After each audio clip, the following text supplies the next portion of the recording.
حاضرا اليوم في هذا الملتقى في هذه الأمسية في ثاني لقاءات دورة الراقي الرمضانية الأولى هنا على ملعب الدفاع المدني على اليسار باللون الأزرق السماوي والأصفر بلون الطبيعة حاضرا تماما بلون الصحراء القادم من محافظة جدة غير حاضرا تماما هنا في ملتقى مكة خير حاضرا اليوم الحضور في لقاء في ديربي مكة وجدة حاضرا اليوم.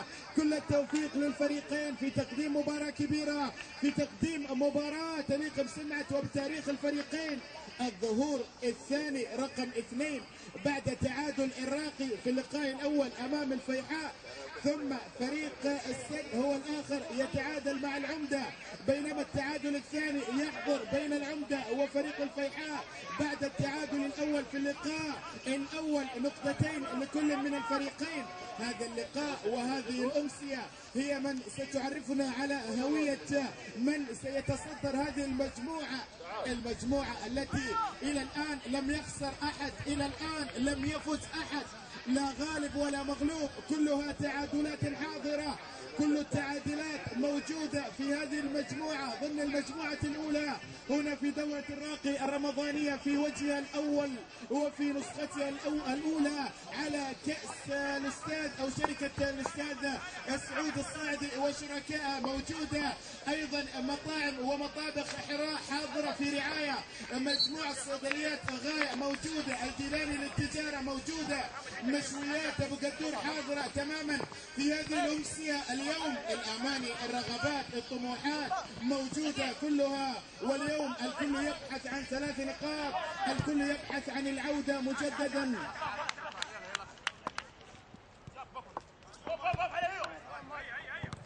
الكل حاضر اليوم من أجل المتعة، من أجل الإثارة، من أجل تقديم مباراة كبيرة. الراقي يبحث عن 3 نقاط، البحث عن 3 نقاط اليوم من خلال السد اليوم يبحثون عن حضور مميز عما كان عكس ما كان عليه في اللقاءات الماضية.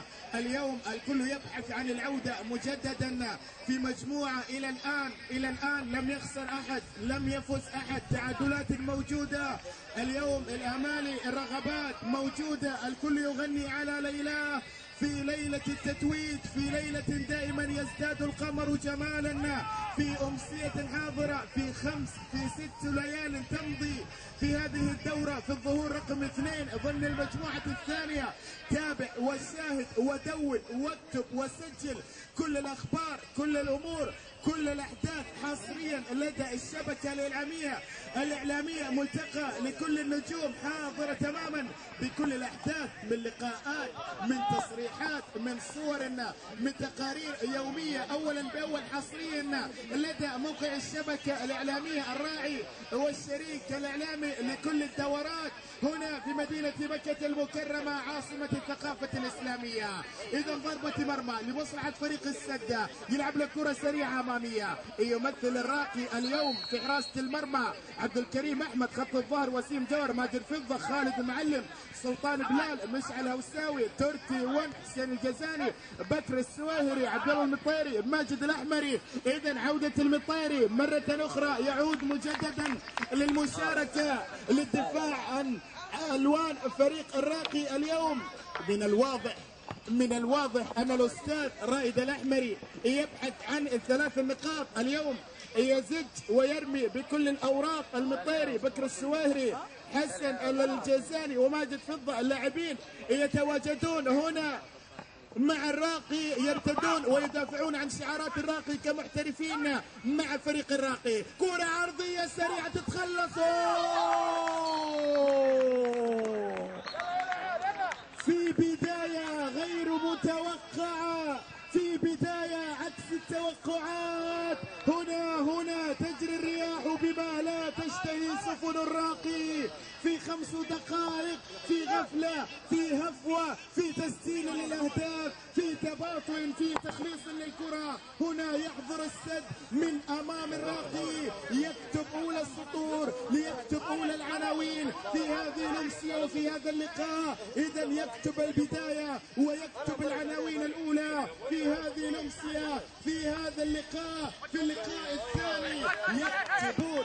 حينما يكون البحر هادئا يظهر البحارة مهاراتهم الفائقة.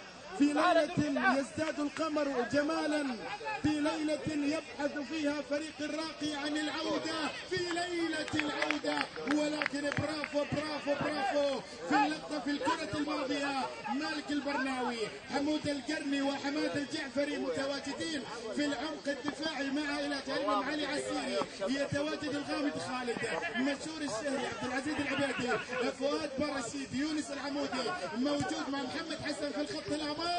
في كرة تتخلص، في تشكيلة موجودة للسد، السد القادم من محافظة جدة غير في ليلة للذكريات، في ليلة من أجمل الليالي. راية وتسلل في اللقطة في الكرة الماضية، وحالة الأوفسايد موجودة، وركلة حرة غير مباشرة. سيناريو غير متوقع، سيناريو في مجموعة إلى الآن لم تعرف الهزيمة، لم تعرف الانتصار، لم تعرف طعم الانتصار ولا الخسارة، لا غالب ولا مغلوب. العنوان الأبرز في هذه المجموعة في الجروب A في المجموعة الأولى إلى الآن. الكل يتابع، الكل يشاهد، الكل يترقب، الكل يدون. هناك بين هذا وذاك الكوتش في المنطقة الفنية الأحمر يتابع.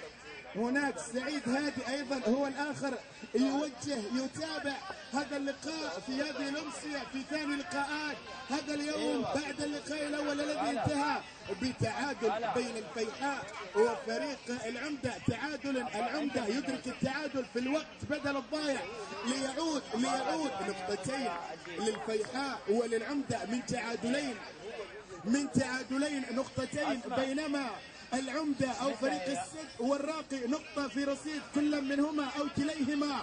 وبالتالي اليوم البحث عن ال3 النقاط في ليلة مجنونة، في ليلة العودة باللون الأحمر يا المطيري. يخلص له كرة سريعة أمامية رأسية تبعد من أمام وسيم جوهر، يخلص الكرة تنتهي إلى خارج أرضية الميدان.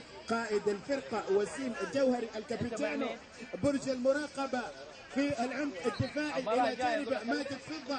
تتحدث عن قيمة فنية خط المنتصف المطيري، انطلاقاته موجودة لهذا اللاعب الهوساوي. تتحدث عن بكر السويهري، يخلص له كرة المطيري، ماجد فضة يلعبها تنقطع من أمامه، تعود مرة أخرى. هناك يعيد الكرة للحارس عبد الكريم أحمد بدورة يلعب كرة سهلة وقصيرة. دفع موجود في اللقطة في الكرة الماضية وصافرة وخطأ في اللقطة وفي الكرة الماضية. إذا أحبتنا يا من تشاهدنا وتتابعنا، السد يتقدم اليوم على الراقي في هذه الأمسية في هذا اللقاء.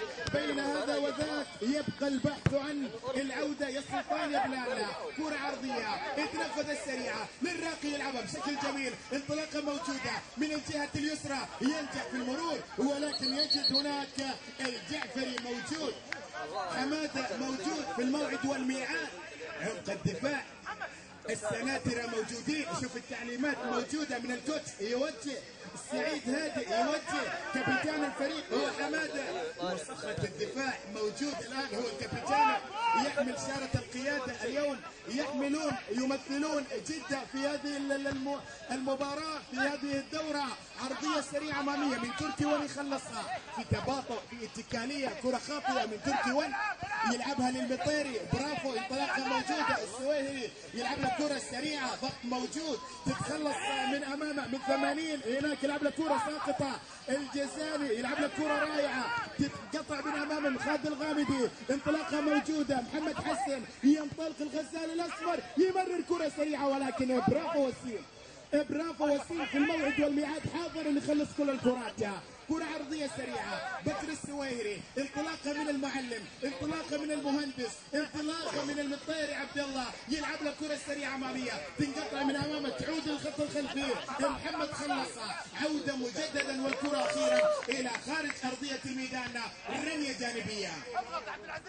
مباراة سريعة، سيناريو سريع في هذا اللقاء، الكل يبحث عن العودة في كرة عرضية ولكن برافو.